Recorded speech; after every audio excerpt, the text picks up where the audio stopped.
1 2 1 2 1 2. What's up, yo? It's Tone Starks in the building. You know what it is, nigga. It's Gully TV. We out here. Let's do what we do. My man. So you need an online push. Gully TV Media. East Coast, West Coast, down south, uptown, downtown, Switzerland. The hottest in the business. Underground MCs. Need a push? Gully TV. Published authors. You need a push? Gully TV. Your daily online source of hip-hop, sports, and fashion. The email is below. GullyTVBoss@gmail. Hit me up, I'll be there. It's a lot to me. I was introduced to this brother by Shaheem, the record trial. Peace to Shaheem. Yo, peace, y'all. Go ahead and introduce yourself, G. Peace, you know, it's your boy Solomon Childs, Wu Tang's finest. Appreciate having you on the show, man. Whenever I see you, man, you be so radiant and shit. The last time I seen you had a big icy piece. The music business must be treating you well, man.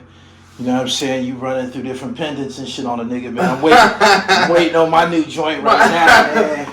So yeah, I've been working too. I'm waiting on my new joint. Yeah, how the business been to you this year? Good, Ken. I'm just working. I'm working. I got some good brothers that I'm working with in the crypto world. Okay. We're doing a lot of stuff with Danny Garcia. I'm working. I'm doing my music. I'm staying positive. I'm boxing. Taking care of my wife and kids. You know what I mean? I'm just trying to chill. Yeah. So to you, boxing, that's not a workout. You really in there you mixing it up with niggas. Well, we tried it a few times. I did some amateur. With the Danny Garcia kids, they brought me into some amateur joints. I was clean. I was good. I did my thing. Yeah. But my wife made me stop. She felt like I was bringing the aggression home. Okay. You know what I mean? So she was like, I just feel like you're being too aggressive with it. Right. So I just calmed down. But I kept the workout going, and it was good. You know what I mean? I kept the workout going. You know what I mean? So the workout is an amazing workout. It's nothing like, I'm an upstate nigga. You know what I mean? I'm an up north nigga. Okay. You know what I mean? So I did my bids. I did the universals with the 25 push-ups, 25 pull-ups, 25 dips. Yeah. It's nothing like that. Rip work. Yeah, it's real. It's knocking that out the box. Right. And if you ain't built for that, this you would definitely not be built for the that kind of workout. Okay. What's the tell me what's the thing with guys from Staten Island and the New York Jets? I've been seeing a couple of y'all rocking that shit. Tell me what's up with that. What's that? I don't know, man. I think I don't know, man. I planned on wearing this today. I said, you know what, I'm going to wear my Jet shit today. We're going to beat the Rams. Yeah. We lost. And then it was like, I was like, damn, do I wear it still? Do I not wear it? Do I take it off? And I was like, you know what, fuck it, man. My platform is predicated on hip-hop, sports, and fashion. Can you recollect your first starter jacket? My first one was a Buffalo Bills. My first one was a Jets. Oh yeah. A pullover with the pouch right here. Yeah. The zipper right here. Okay. My whole team had starters. We had the pullovers. So everybody had their team. Denver, the Bills, Raiders. I was always the Jets. I had the Jets. Yeah. Share with my viewers some who might be a little bit younger than us. Tell them what the significance of wearing a starter jacket. That was the late 80s, early 90s. That meant you made it. Yeah. That was like you made it. It's like Avirex. Yeah, it's like you made it. It's like you could be the weirdest kid in school. Yeah. But if you came in with a starter, at that point right there, he's one of us. Yeah. So something stupid happened and then they seen your true colors. But right then and there, it's like he's one of us. Okay. I've had in terms of Staten Hill MCs, I've had artists on my platform from Park Hill. I've had brothers on my platform from Stapleton. Hello. And you're the first artist that I've had from West Brighton. Right. Tell me about West Brighton. What's the difference between West Brighton and Stapleton and Park Hill? The difference is like, we was more like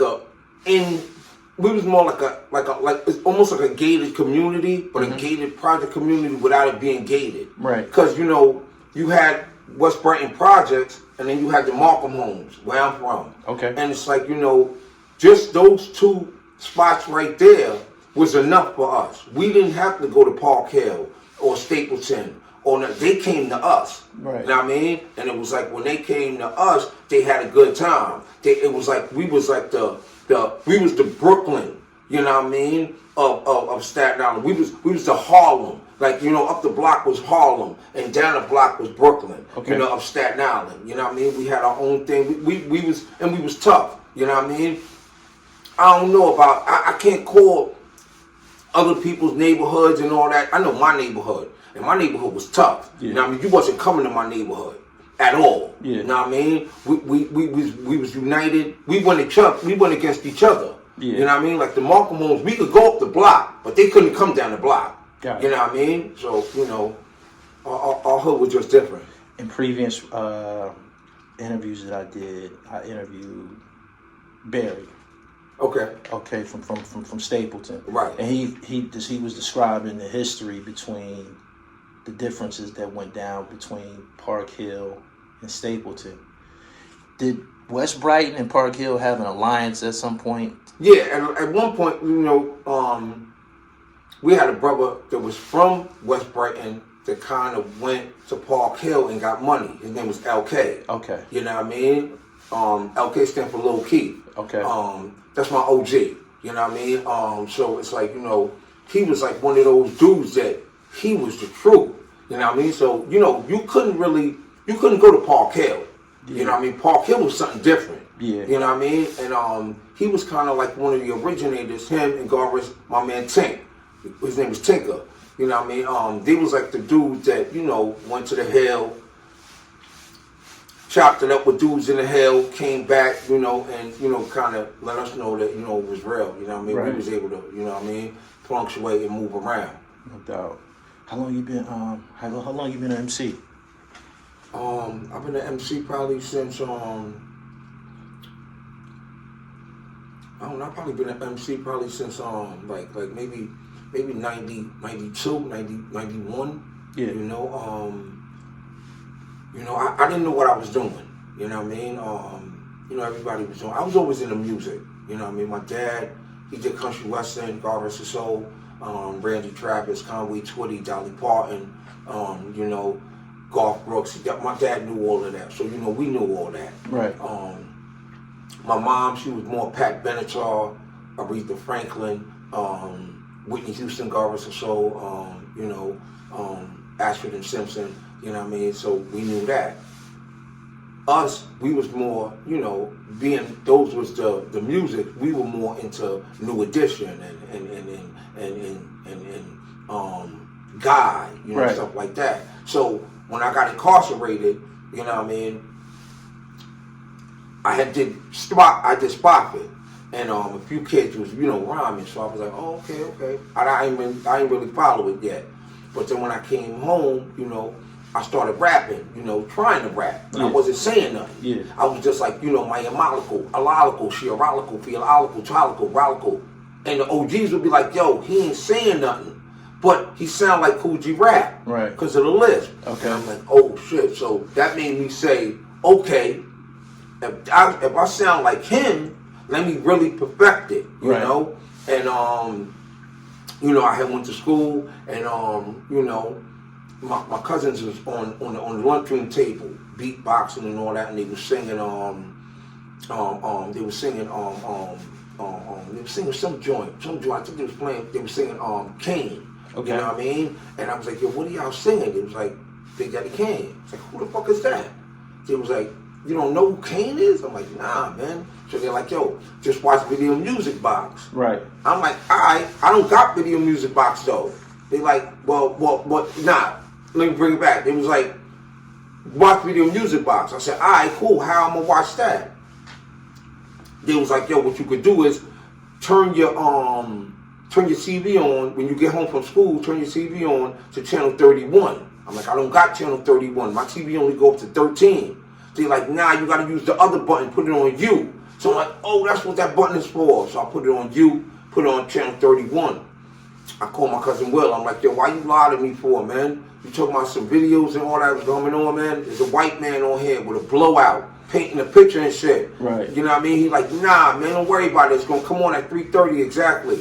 And sure enough, exactly 2:30, that shit came on. Boom, boom, boom, boom, boom. And I'm like, yo, what the fuck? I felt like I was in a whole nother world. Right. First video was Special Ed. I got it made. BJ Robert Daniels. We got to jump right into it. Special Ed. I got it made. And, you know, I was mesmerized. And I was like, you know what? This is what I want to be doing. You know what I mean? I don't want to be a lawyer. I don't want to be a police. I want to do this. And like, how long did it take you to perfect it? Because I'm asking you that because you on some very, very prestigious Wu Tang projects. mm-hmm. You dig? And these types of projects that you on, you can't really be like a conventional MC. You had to display some gifts and some fresh game. Right. You know what I'm saying? Right. These two guys, I'm speaking of Cappadonna and Ghostface Kilah. You gotta have extreme aura to get on the track with them. Right. You know what I mean? And you gotta be fresh from top to bottom. So, Right. What year would you say that you perfected things and you was able to get into that pocket to where you was invited into the Wu TANG Clan circle? I think after I came home, when I came home from up north, you know what I mean? Yeah. Came home from up north and like my first bed was 96. I came home from 96. I got locked up in like 93. You know what I mean? I came home in 96. And when I came home, that's when I really had it down pat. Because I was torturing niggas on the island. Okay. By twos. Yeah. You know what I mean? Because I knew how to do the beat and rap at the same time. Right. You know what I mean? So it's like, you know, I was killing them. And it was like, you know, so when I came home, God rest my cousin Junior. It's crazy, I was just talking about this earlier. My cousin Junior had brought me to Daddy's house. He was like the man behind Daddy's house. He did a lot of Faith Evans, Rough Ends. He did a lot of joints. Yeah. So he brought me to Daddy's house. He was like, yo, I want you to come up here. I'm gonna try to see if I can get you a situation up here. So nonetheless, Puff had walked through. And when Puff walked through, Puff was so busy, he couldn't really interact with us. Right. So my cousin was like, don't worry, I'm going to bring you back. I go home. On the way home, I see Kappa. He on the ferry boat. Mm-hmm. I'm like, yo, Cap, what's up? He's like, yo, ain't nothing, what you doing? I was like, ain't nothing. He's like, writing them rhymes, right? I was like, yeah. He's like, you don't need hear something. I had the whole bottom floor of the ferry open. They like, yo, this dude is nice. Yo, who is this? Yeah. He's like, yo, I'm going to the mansion right now. I'm like, the mansion? What the fuck is the mansion? He's like, the Wu mansion. It was in Jersey back then. then. Yeah. Okay. He was like, I'm going to the Wu mansion right now. You want to come with me? I was like, all right, I guess so. And he brought me there, and True Master was there. He threw the Pillage on, and we did the Pillage right then and there. You know what I mean? And it was like, you know, it's like I kind of sparked it. You know what I mean? And it was like, you know, Cat was like, yo, damn, man. I'm saying, you know, this shit is raw. Right. And it was like, you know, I murdered it. You know what I mean?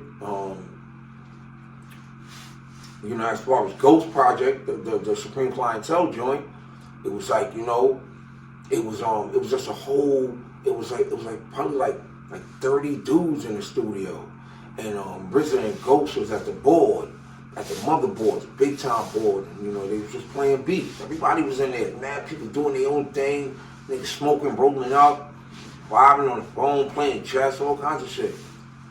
But I was on the sideline, not even fucking with niggas. I'm just listening to the beats, right, trying to stay in tune because I want to know, you know, I want to hear, see if I hear something that Ghost is like, nah, I ain't fucking with that. Then I could go back behind him and be like, yo, Rob, what's up with that beat? I want that beat. Yeah. So it was like, you know what I mean? He played Stroke with Death. And then. Ghost was like, no. I'm like, wait, what? Y'all niggas is crazy or something? What you talking about? Right. That's fire. Right. So RZA's like, really liking it and shit? I'm like, yeah. He's like, all right, I'm going to set you up in the booth. See if you could come up with something. Yeah. So they had two booths. They had a vocal booth and they had a band booth. He put me in the band booth. Because it was like, you know, for the band. Yeah, a lot of spaces. Right. Yeah. So he's like, yo, just stand here, see if you can write something. Yo, Gully, I promise you, alhamdulillah on my kids. I was in it for 5 minutes. I came back. So RZA's like, yo, yeah, you couldn't really get into it. Shit, it's kind of difficult, right? I said, nah, I'm finished and shit already. He's like, you finished? He's like, nah, man, come on, man. What you mean you finished? I'm like, I'm finished. He's like, all right, cool. I'm going to set you up in the vocal booth. Let's see what you got. Yeah. He threw it on. And Eminem, Solomon Mark for life, $1 million to life, Thug for life, forever I ain't a kid, 89 stick up kid, king of New York, regulate your party. Ghost is like, yo, fuck all that other shit. This is what we doing tonight. We doing this. This is the song we doing tonight. Right. Takita came in behind me. She was like, wait. I just want to say one thing. He was like, all right, go ahead. She said, you are now listening to Supreme Clientele. Ghost came in. He was like, all right, I'm writing. Bobby was like, yo, I got to get on this. I'm not going to let y'all shine on this by yourself. Yeah. And that was that. We made history with that joint. Okay, I got to backtrack just briefly. You said that you fell in 93 and got out in 96? Yeah. So when you was going to jail, they had already started putting the group together. Yeah, they was already gone. They was already doing their thing. So when you locked up, you hearing about them niggas. Right. You know what I mean? Because I remember right before I got locked up, the tape came through the Markham homes. And it was an old white cassette. It was just white. Yeah. You know what I mean? And we was like, what is this? Who is this? But I remember hearing it on the radio. And I didn't really know who was who. Yeah. But what stood out to me the most was Dirty, God rest his soul. Because of his style. Yeah. I never really heard nobody like that before. I was like, yo, he's killing it. His shit sounds dope. And then I knew this other kid named Shakia from New Brighton. Mm-hmm. He had a kind of similar style like that. Right. You know what I mean? And I was like, yo, that's dope right there. You know what I mean? And it was like, because, I was listening to, I was just getting into hip hop. So I was just hearing the traditional, next up, I believe that's me. Yeah. I was, it was that. Yeah. So it wasn't really nothing like that. You know what I mean? So when you heard the, I was like, wait, what? You could do that too? Yeah. You know what I mean? So it just changed the whole game, shit. Yeah. You know what I mean? Okay. So prior to going to prison, when them guys was rapping, you had already was familiar with what they was trying to execute. You knew that they was putting together a group, but you was in the streets. You was on your way. I didn't know them. Yeah. You know what I mean? Because I'm younger than them. Okay. You know what I mean? So I didn't really know them like that. You know what I mean? Right. My older cousins and all that knew them. I think one night I had seen Ray and Ghost and all them perform at this club called The Wave. You know what I mean? And they was like up on a high part. I was a kid. I was a baby though. I didn't really, you know what I mean? We was doing miscellaneous crimes. We wasn't, you know what I mean? We was getting money though, even though we was doing miscellaneous crimes. But it was like we didn't really know them because it's like, the Markham homes were so secluded. It was like you came in but you didn't leave out. Yeah. You know what I mean? So we didn't go around Staten Island. We didn't go to Park Hill. We didn't go to Stapleton. We wasn't, you know what I mean? It wasn't necessary for us to go there because we had everything. Right. If we wanted bud, we went to Cambo. You know what I mean? And Polo Grounds in Manhattan and all that stuff. We got, good till, at 4G in Park Hill. Right. You know what I mean? But that was a war zone going to 4G. You know what I mean? Lounging them niggas was robbing you from the gate. You know what I mean? So it's like, you know what I mean? It was like you couldn't really go there. Right. You know what I mean? So, I heard. Right. So it's like, and literally, it was lounge was the nigga robbing you. You know what I mean? So it's like, you can't, I'm like, I don't know these niggas like that. I'm like, I'm not going there for no butt. And I was in a butt head anyway. Right. I'd take 2 pulls and be thinking, fucking the whole fucking hood is after me, man. Yeah. So did you, being as though it was 1996, did you get a chance to digest the Purple tape and understand how highly anticipated Ghostface's projects were going to be at that time? Nah, not really. I just was mesmerized by it because it was like, it was so different. It was so, you know what I mean? It was grungy. And it was like, we had kids that was trying to perfect that style. Right. But it was like they really perfected it. And they really made you feel like you could make it. Yeah. You know what I mean? It was like, when you saw Big Daddy Kane and Rakim with the Tommy guns and, Follow the Leader and all that, it was that person. You know what I mean? But when Wu Tang came out and you seen Meth with his hair braided and half out, you was like, damn, I could be like them. I could really make it. Right. You know what I mean? So it was like, that's how they made you feel. They made you feel like, there's a light at the end of the tunnel. Yeah. You know what I mean? At the end of this poverty tunnel, there's a light. Yeah. And it's like, That's what it was. So, what you described it to me is basically like your career path in chronological order. The Pillage, Supreme Clientele. Right. And then you like that was it. Became one of the killer bees. Yeah, that was it. It was like, you know, it was just at that point it was like, yo, he's like the top dude. You know what I mean? He's definitely, it was like me and Shy. Yeah. You know what I mean? There was really nothing, no insane. You know what I mean? You know, so it was like, you know, it really, you know, because Priest was more like, Priest and Hellraiser, they was more like, they was their own entity because they were Sons of Man. Yeah. So they was kind of like their own thing. And Killer Army was kind of like their own thing, you know? So it was like, you know, for a solo act, I was like, you know, by myself. But I was able to hold it down if I had to go against a crew. I could hold it down by myself to go against the crew. That's how talented I was. Yeah. You know what I mean? So, you know. How many, it clearly states in your bio, you were part of two gold plaques. That would be the Pillage and Supreme Clientele. Right. So you went on a tour circuit with those records and everything? Yeah, we did a few tours, Project Revolution, with Snoop Dogg, Korn, Linkin Park, MOP, you know, and then, you know, going overseas and, you know, going all up and down, you know, Paris and Amsterdam and, you know, all Belgium and all those spots. And then, you know, then I ventured out on my own and I was in Australia. I did the whole Australia. Was the wheels turning fast? You just described being incarcerated to world tours and shit.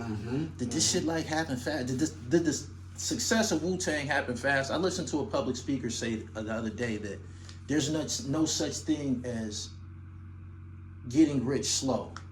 Right. He said if you're gonna get rich, it's a fast process. Right, and shit. Right. Was the wheels like really turning? Yeah, it was fast, and I really didn't know how to really adapt to it because it was like, you know, it was almost like the drug game enhanced because it was like, you know, now I'm coming to the studio and it's like, yo, RZA would be like, yo, I need a verse on this joint right here and shit.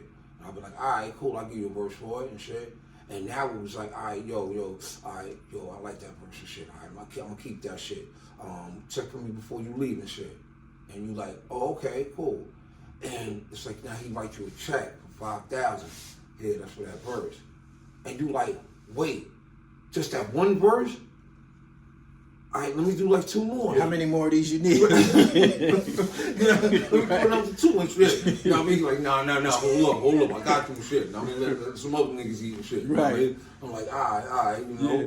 So, you know, but it was dope, you know what I mean? And then we didn't know that it would go from 5 to 4, and then to 3, and then to 2.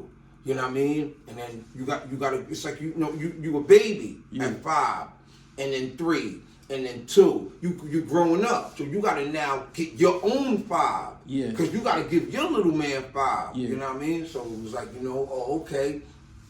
So we just spending it. Yeah. You know what I mean? We blowing it. Miscellaneous shit. Right. You know what I mean? Like, damn, I'm fucked up. You fucked up? Boo, here's $40, man. Right. You don't even know me. Fuck it, so what? You say you was hurting, man. Yeah. You know, I'm that kind of nigga. Okay. But then now, you know, 3-4 years later, you see that same person, and you like, yo, what's up, man? And they like, I ain't got it. Oh, shit. Man, where that fucking $40? What was your relationship like with the Theodore unit? Theodore unit was dope. You know what I mean? We put it together. Ghost is always looking to do something different. You know what I mean? He always looking to put something together. Yeah. And, you know, when he put the Theodore unit together, you know, he just wanted to, you know, have his own crew. And he wanted them to be spitters. And you couldn't be sloppy, you couldn't be lazy. You know what I mean? And we had a bad situation with Theodore unit though. You know. When you speak of that, you saying when y'all went to go get a deal or whatever? Right, we went to go get a deal. What happened? So Mike Caruso brought us up to Def Jam. And you know when he brought us up to Def Jam, he was like, yo, y'all gonna meet Hov. You know what I mean? And No, that was a different time. We met Hope when I met Hope. Yeah, that was a different time. So when we went to Def Jam though, we went. L.A. Reid was still there. Got it. That's who we performed for. L.A. Reid. So L.A. Reid's in the office and shit. He's like, yo, he's like, yo, y'all take over. Do what y'all do. You know what I mean? So he was like, yo. So Mike was like, who wanna go first? I'm high-headed. I'm like, yeah, I'll go first. So L.A. Reid's like, all right, cool. We put on Mama, Can You Hear Me? Mama, can you, Mama, can you hear me? Killed it. Open. Then he had an assistant. I think her name was Karen Kopp, something. She was an Oriental girl. I had a song called Be My Girl. I did the Be My Girl joint. Shorty's legs was closed. Her legs was open at first. Her legs was closed after I did it. The nigga L.A. Reid peeped that. He said, hey, yo, man, he stopped me. Yeah. He was like, hey, he don't gotta perform no more. He's ready right now. He's ready right now. Yeah. So I felt good. I'm like, right. Okay, we on our way. Fife went. Fife did his thing. He's like, okay, he's good too. Sean Wiggs went. He was like, okay, he's good too. For a white boy, he's really, really good. Yeah. So we thinking like, so it's a go. It wasn't though, because Ghost still owed them projects. You know what I mean? Ghost owed them like 2-3 albums. And they try to play them and was like, they try to like, IOU him. Like, you know what I mean? Like, yo, now give us this person and we gonna talk about it. Yeah. You know what I mean? And it was like, he was like, damn. You know what I mean? Because his intentions is always good. Yeah. That's one thing about Starks. He always got good intentions. It might not fall through sometimes, right? But his intentions was always good from the gate. It was always like, yo, I want to see you shine. I want to see it happen. Right. You know what I mean? It ain't like he don't never go out with the deliberation of like, yo, nah, man. I don't know what to tell you, son. I can't help you and shit. He's never on it like that. He'll always break it back to make sure that it could go down. Yeah. But sometimes it just don't fall through. You know what I mean? When about? Tell me about when it was time for you to do you. I looked in your bio and I seen you had about 4 or 5 different projects on there. Tell me about your journey as far as the mixtape thing and actual LPs. I just kept going. You know what I mean? I just kept going. I just, and the talent is there. And I love to do everything. I love to sing. I love to rap. I love to chat. You know what I mean? I love to do everything. So it's like, I just kept going, and I just was like, I had a plan. You know what I mean? Because, my greatest of all time is LL Cool J. You know what I mean?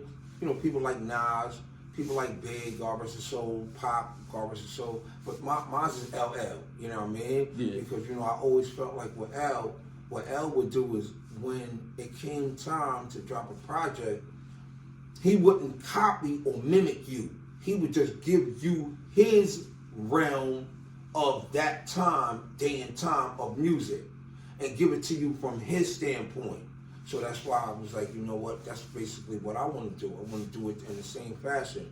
So, I just kept going. I kept going, what I mean, and killing it, you know what I mean? And, trying to get to the next level, with the mixtapes and, all that. And, just keep grinding, kept grinding and all that. But, you just got to keep going. You can't never stop, you know what I mean? Because it's like, the Rolling Stones is like, niggas is like 80-something years old, Mick Jagger, you know what I mean? Still doing it. He's still on there, you know what I mean? Licking his tongue and all that, and bitches and all that in the front, you know what I mean? So, it's like, you just got, if you want it, you're going to go get it, you know what I mean? You can't really, you can't be like, oh man, it ain't going to happen. Nah, because it's not that. This is talent. Yeah. You know what I mean? It's not like, it's not like building a house, you know what I mean? Like, damn, we ran out of sheetrock. Nah, you know what I mean? This is talent. You got this. You always gonna have this. Right. You know what I mean? So if you don't utilize it, you ain't gonna do nothing but, just sit on it, and it's not gonna do anything. Of all your offerings, which one would you say was your crown jewel of your catalog? I want to use this as a reference question so people who watching this could go dig this project up and check it out. Past or present? King Kong in New York. Okay. King Kong in New York, Volume 1, was really like, I think that was the one that was like, a lot of people was like, yo, whoa, you know? And you know, I just, you know, Castleton Avenue's pretty dope too, but Castleton Avenue kind of fell on dead ends. I don't know what happened. I don't know the politics on what happened on Castleton Avenue. You know, it was on Wu Music Group. I woke up one morning and, you know, it was out. And that wasn't how it was supposed to go. We were supposed to do like a promotion, and we were supposed to market it and all of that. And it was like, you know, we woke up one morning and it was out there. And it was like, damn, you know what I mean, what happened? And that was kind of like, you know, the end of that. But that's a pretty dope project as well. What do you think about the internet hustle? How are we able to direct to consumer projects now without all that red tape from the labels? What you think of that? Internet is beautiful. You know, you just got to do the internet in a positive, smart way. The positive part, you know, however you do it. But you got to do it in a smart way, you know, because there's so many ways that you can really make money in the internet, and it don't even matter if you don't gotta, you can make bands on top of bands and don't even go nowhere. You can sit right in your house, true story, and make bands on top of bands and never leave that house. That's how love the internet is. Yeah. And it don't even gotta be no fake AI shit. It could be you. Yeah. Just basically contenting. No doubt. So, you know, for me, the internet is a great thing. That was pretty smooth. 2025. I got a lot of joints coming out. I got you know, I've been dabbling. You know, I took some classes. You know, some voice classes. You know, so I've been training my voice a lot. I'm doing more singing. Like nice joints. So, like, it ain't like you're not gonna be like, what is son doing? You're gonna be like, get the fuck out of here.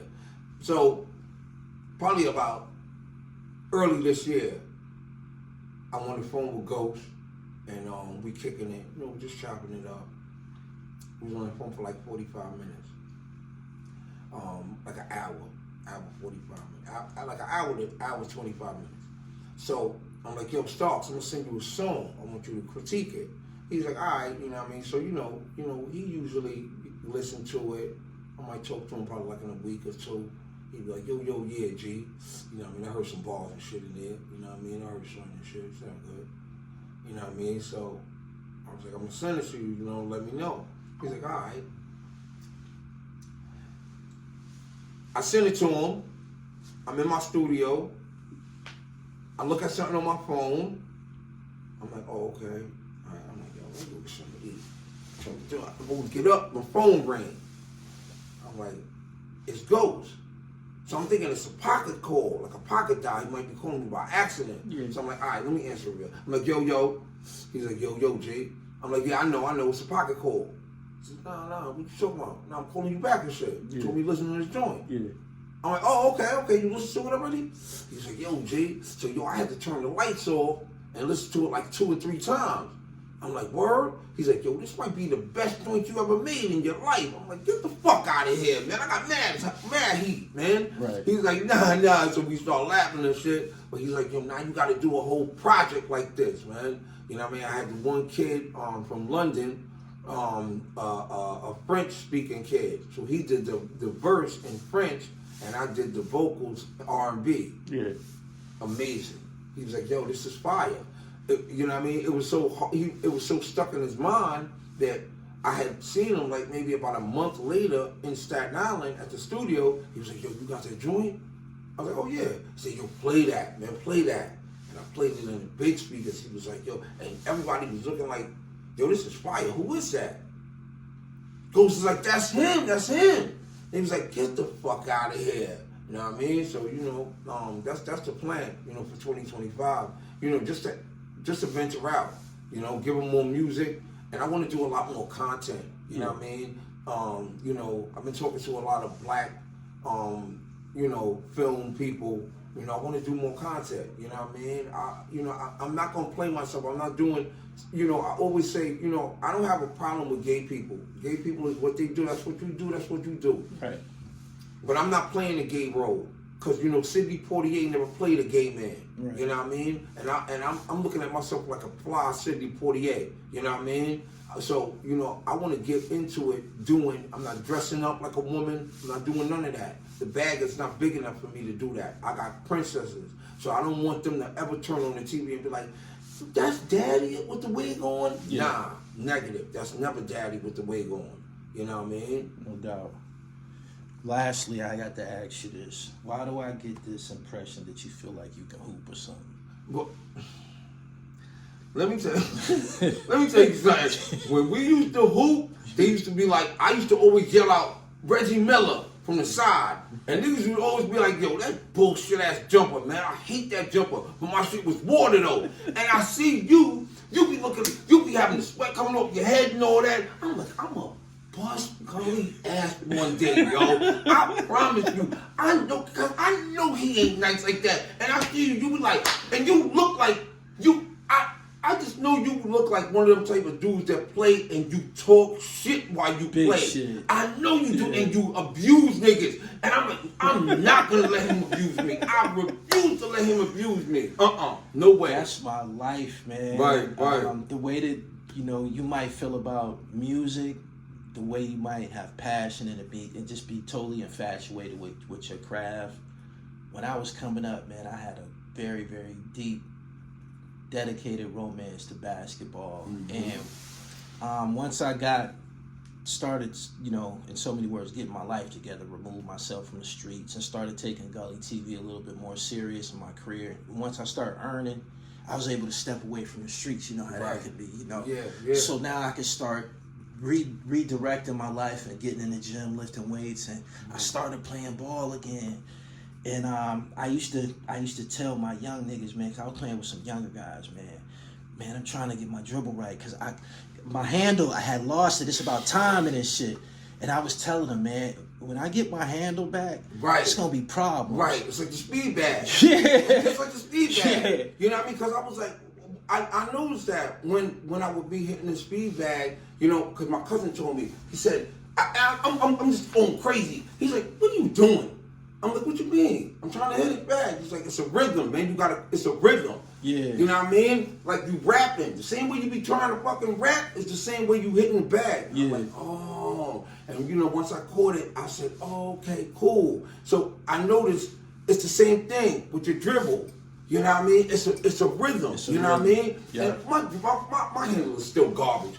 But, you know, I still got that jumper though. Yeah. That jumper is still water. When I implemented the basketball dimension, when I added that to my platform, so many doors flew open for me. Mm-hmm. Because before niggas wanted to be street hustlers, before niggas wanted to be, you know, play the bitches, before niggas wanted to rap, niggas was hooping. Yep. We all played basketball growing up and shit. Yep. And I was able to have conversations with guys. Niggas wanted to talk to me about ball and shit. Mm-hmm. Doors started to fly open, man. I met so many good guys, man. I met Skip Tomalu, I met Steve Francis, DeMar Johnson. Like, I was one of the first urban media outlets that came from a DVD that got embraced by real NBA players and shit. Just off of them watching my platform, listening to my conversations, they basically said, man, you one of us. Right. You one of us. Right. So yeah, that's what the dribble come from, man. Right. It was my my life before this hip hop shit. Right.